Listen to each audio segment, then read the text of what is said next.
6 নম্বর word.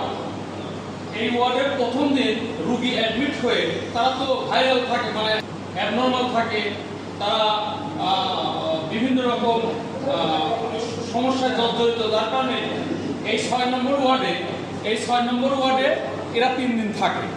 3 দিন থাকার পর তাদের ভারসাম্যতা একটু ভালো হলে অন্যান্য ওয়ার্ডে বেডে সেটেল করে দেয়। সেই 6 নম্বর ওয়ার্ড।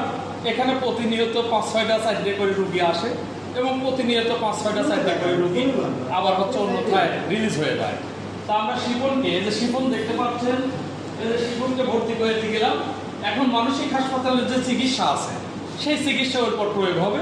এখানে কর্তৃপক্ষ যথেষ্ট পরিমাণ ভালো আছে এবং এই মানসিক হাসপাতালে যাতে চিকিৎসা হয়ে ভালো সুস্থতা পায় এই আশা ব্যর্থ করে শেষ করছি।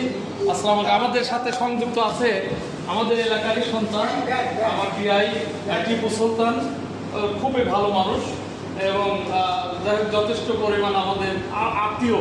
এছাড়াও আমাদের আতিয়ার ভাই, কি মতিয়ার ভাই, এই মতিয়ার ভাই ঢাকা মেডিকেলে ছিল।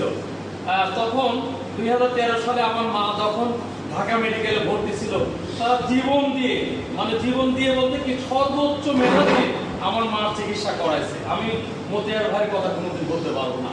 এছাড়া আমাদের সানিকদের একজন ভাই রয়েছে, আমাদের আলাউদ্দিন চেয়ারম্যান সাহেবের আত্মীয়, ওর ভাই আলাউদ্দিন চেয়ারম্যান ভাইকে, এবং এদের দাদা রয়েছে। আরেকটা বিষয় হচ্ছে যে ভাইও এখানে রয়েছে, মোটামুটি যথেষ্ট পরিমাণ ভালো মানুষ। ধন্যবাদ। আসসালামু আলাইকুম।